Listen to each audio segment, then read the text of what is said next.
ভাই, এটা আমাদের বাংলাদেশেরই ঘটনা। এক ভাইয়ের সিএনজি ছিনতাই করে নিয়ে যাচ্ছে ছিনতাইকারীরা। আপনারা আগে ভিডিওটা দেখেন, তারপর আমি দুটা কথা বলবো ইনশাআল্লাহ।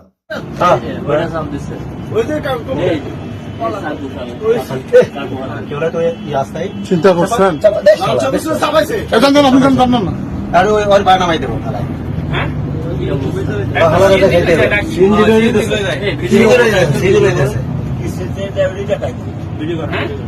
ভিডিও করে একটা লাঠি নেন আপনার ওই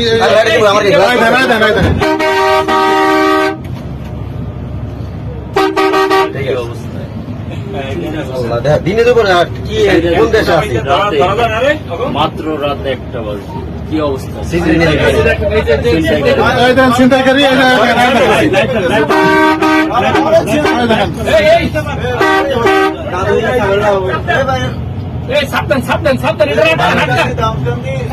আটকান এটা আটকান সব দিছে সাবধান না ব্রেক তো নামলে কিছু যাত্রী অনেক নামলে তো হয়েছে পালাবে। খুব কষ্ট লাগলো ঘটনা দেখে। কথায় আছে না, পুরুষ কখনো কাঁদে না, আর পুরুষ পরিবারের যোদ্ধা হলে কখনো হাল ছাড়ে না। আমরা মানুষ, আমাদের জীবন পরিচালনা করার জন্য জীবনে অনেকে অনেক রকমের কর্ম বেছে নেয়, কারোটা সুবিধার আবার কারোটা অসুবিধার। তারপরেও জীবনের তাগিদে আমাদের কর্মগুলি করতে হয়। এই ভাই হয়তো জীবনের সর্বশেষ সবকিছু দিয়ে পরিবারের হাল ধরার জন্য হয়তো একটি গাড়ি কিনেছিল, এবং সেই গাড়ি যেভাবে হোক ছিনতাইকারীদের পাল্লায় পড়ছে। আপনারা ভিডিওতে দেখলেন ছিনতাইকারীরা দুপাশ থেকে ছুরি দিয়ে তাকে আঘাত করার চেষ্টা করতেছে।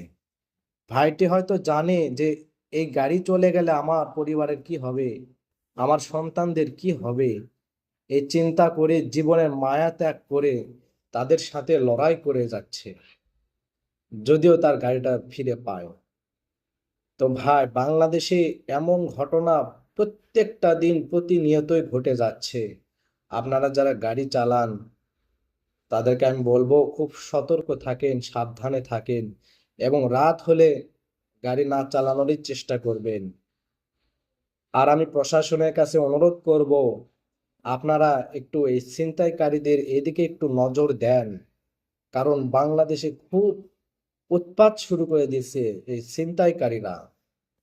তাই আপনারা একটু সুনজর দিবেন, এবং আপনারা সর্বোচ্চ চেষ্টা চালিয়ে যান এদেরকে দমন করার জন্য ইনশাআল্লাহ।